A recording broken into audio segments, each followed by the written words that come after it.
से ही धर्मपाल बैठा हुआ था।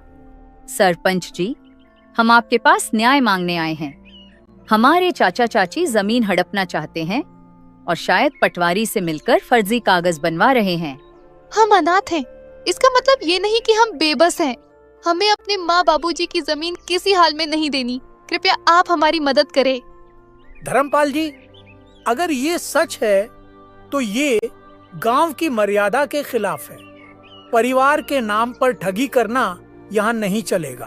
सरपंच जी, ये लड़कियां हमें बदनाम कर रही हैं। हम तो बस जमीन की चिंता कर रहे हैं। इन दोनों बच्चियों को क्या पता ये जमीन के बारे में। ये जमीन के बाद तो इनके पिता और मैं ही जानते थे। मेरा भाई तो अब इस दुनिया में नहीं रहा, इसीलिए अब मुझे ही तो सब कुछ देखना पड़ेगा। गांव वालों में फुसफुसाहट होने लगी। हमने इन बच्चियों को बचपन से देखा है, ये झूठ नहीं बोल सकती। धर्मपाल के मुंह में राम, बगल में छुरी। हम सब समझते हैं इसके बारे में। सरपंच ने इस बात को अगले दिन पंचायत में विस्तार से निकालने की बात की और फैसला अगले दिन देने की बात कही। बहनों की आंखों में पहली बार उम्मीद की चमक थी।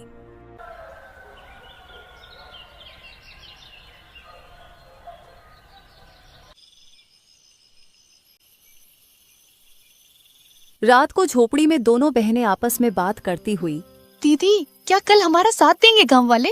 देखते हैं क्या होता है। मुझे किसी पर भी भरोसा नहीं रहा है। आखिर माँ बाबूजी के जाने के बाद मदद ही कहाँ की किसी ने हमारी।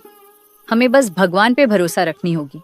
माँ बाबूजी तो नहीं है, पर उनका आशीर्वाद जरूर है हमारे साथ। आप देखना दीदी, हमारे साथ कुछ बुरा नहीं होगा। रात गहरी हो चली थी। दूर कहीं उल्लू की आवाज गूंजी और हवा में कुछ सिसकियां थीं और उन सिसकियों में मीरा की भी सिसकियां शामिल थीं। दोनों बहनों को चिंता की वजह से नींद भी नहीं आ रही थी। दीदी, विश्वास ही नहीं होता है ना कि हम अब अकेले हैं। कभी कभी तो ऐसा लगता है कि बाबूजी अचानक आएंगे और मुझे गले लगा लेंगे। हाँ मीरा, मुझे भी उनकी कमी खटकती है, लेकिन तू चिंता मत कर, मैं हूँ ना। जब तक मैं जिंदा हूँ तुझे किसी चीज की कमी नहीं होने दूंगी। लेकिन दीदी, जब माँ बाबूजी गए तब सबने कहा था हम हैं तुम्हारे साथ। फिर धीरे धीरे सब दूर होते गए। चाचा चाची तो जैसे बस हमारे हिस्से की जमीन के लिए ही हमारे करीब थे। ज्योति की आंखों में आंसू थे, लेकिन उसने उन्हें छुपाया। उसे अपनी बहन के सामने कमजोर नहीं पड़ना था। दुनिया बहुत चालाक है मीरा। रिश्ते अब खून से नहीं धन दौलत से बनते हैं। लेकिन हम भी अब चुप नहीं रहेंगे। अगर हमें अपने अधिकार के लिए लड़ना पड़े तो लड़ेंगे।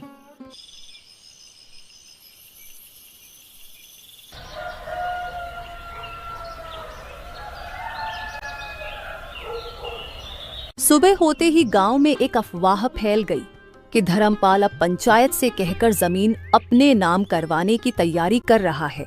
गांव की गलियों में लोग कानाफूसी करने लगे। अरे सुन सुग्गो, धर्मपाल ने तो कमाल कर दिया। अपने ही भाई की बेटियों को बेघर करना चाहता है।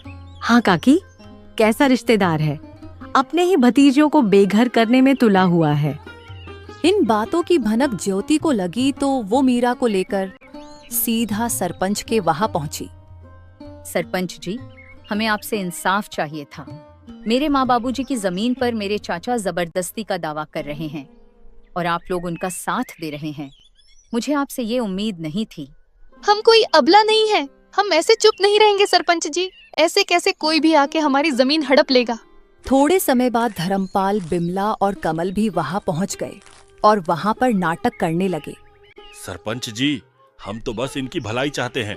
भाई की मौत के बाद हमने ही इन्हें पाला है, आप तो ये अच्छे से जानते हैं। और अब जब लड़कियां बड़ी हो गईं, तो हमें बदनाम कर रही हैं। जरा सोचिए, क्या यही इंसानियत है? ज्योति बेटी, तुम्हारे चाचा तो ठीक कह रहे हैं। तुम लोग तो एक ही परिवार के हो। परिवार के बीच ये झगड़ा क्यों? वैसे भी सरकारी कागजात के हिसाब से तुम्हारी जमीन में इनका भी हक है। ऐसे कैसे सरपंच जी? ये लोग हमारी मजबूरी को देखकर हमारा फायदा उठाने आए हैं। ये कोई परिवार नहीं है, ये बस जमीन के लालच में परिवार होने का दिखावा कर रहे हैं। ये सब बात चल ही रही थी कि तभी पटवारी भी वहां आ जाता है। हरीश चंद्र की जमीन कानूनी तौर पर सिर्फ उनकी नहीं है, इसमें उनका भाई धर्मपाल का भी हिस्सा है। ऐसे कैसे? तुम लोग तो बस कागजात